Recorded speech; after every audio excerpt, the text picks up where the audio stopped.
Hello guys, welcome to करेठा part 9। उम्मीद है हर पार्ट की तरह इस पार्ट में भी आपको सीखने और समझने के लिए बहुत कुछ मिलेगा। तो चलिए स्टार्ट करते हैं। तो आज हम इन सिलेक्शन टूल को थोड़ा डिटेल में जानते हैं। जैसे यहाँ हमारे पास है रेक्टेंगुलर सिलेक्शन टूल, जैसे भी आज थोड़ा डिटेल में जानते हैं। एंड उसके नीचे आते हैं तो यहाँ हमारे पास है पॉलीगोनल सिलेक्शन टूल। इसके बारे में भी मैं आपको अभी यहाँ पर ड्रॉ करके बता देती हूँ कि ये हमारा किस तरह से वर्क करता है। इसे हम किसी भी शेप या ऑब्जेक्ट को सेलेक्ट करने के लिए यूज कर सकते हैं। ये टूल बेसिकली तब यूज होता है जब हमें किसी ऑब्जेक्ट को एक्यूरेटली सेलेक्ट करना हो, जैसे मिसाल के तौर पे किसी बिल्डिंग या स्ट्रक्चर को सेलेक्ट करना हो, या किसी ज्योमेट्रिक शेप को सेलेक्ट करना हो, या फिर किसी ऑब्जेक्ट को बैकग्राउंड से सेपरेट करना हो। तो इसको मैं राइट माउस बटन से सेलेक्ट कर देती हूँ। एंड अब मैं आपको रेक्टेंगुलर सिलेक्शन टूल को बताती हूँ। इसे हम कैनवस पर ड्रॉ करते हैं एंड यहाँ से पेन सेलेक्ट करते हैं, एक पेन यहाँ से लेते हैं एंड यहाँ पर मैं एक डिजाइन क्रिएट करूंगी तो उसे हमारा बाउंड्री से बाहर नहीं जाएगा। एंड इस टूल को हम इस तरह इस्तेमाल कर सकते हैं कि किसी इमेज के स्पेसिफिक एरिया को सेलेक्ट कर सकते हैं एंड उस एरिया पर एडिटिंग ऑपरेशन परफॉर्म कर सकते हैं, जैसे कि क्रॉप करना,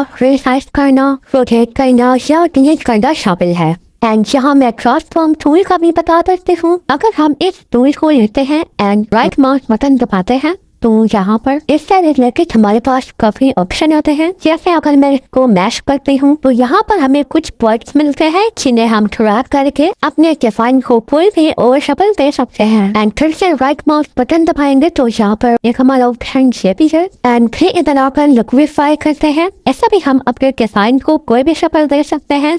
तो फिर हम यहाँ आकर इसे केच करते हैं। इससे हम डिजाइन की किसी भी खास जगह को पॉइंट्स के जरिए से इधर से उधर कर सकते हैं, या फिर डिलीट करना चाहे तो डिलीट कर सकते हैं। एंड इसके अलावा यहाँ पर और भी ऑप्शन है, जैसे अप्लाई है, रीसेट है, तो इनकी हेल्प से हम इसमें काफी चेंजेस कर सकते हैं। एंड दोस्तों यहाँ पर एक प्रॉब्लम हो गई थी। मैंने अपने ब्रश को बहुत ज्यादा हाई साइज में कैनवस पर अप्लाई किया तो यहाँ पर मेरा खरीदा जो है वो हैंग हो गया था। तो आपको ऐसी मिस्टेक नहीं करनी, फिर आपका सॉफ्टवेयर भी हैंग हो सकता है। मैंने तकरीबन इतना बड़ा ब्रश यूज किया, तो प्लीज बी केयरफुल। ओके, तो अब मैं आपको अगला टूल दिखाती हूँ। तो यहाँ हमारे पास है एलिप्टिकल सिलेक्शन टूल। ये क्या करता है, इससे हम अपनी कोई भी पिक्चर को लेकर इसका कोई भी पार्ट चूज करके इस पर ओवल या फिर सर्कुलर शेप में कोई भी एडिटिंग कर सकते हैं। ओके, तो आप इसको भी से आप करते हैं। एंड अगर हम यहाँ पर आते हैं तो इससे हम इसको मूव कर सकते हैं। यहाँ पर आते हैं तो यहाँ मशीन सेकंड में जाती है। एंड अगर हम इस पेन पे आते हैं तो वापस से हम इसके सेकंड में आ जाते हैं। इसके अलावा मैं आपको ट्रांसफॉर्म टूल के बारे में बता चुकी हूँ। एंड अगर हम इसके भी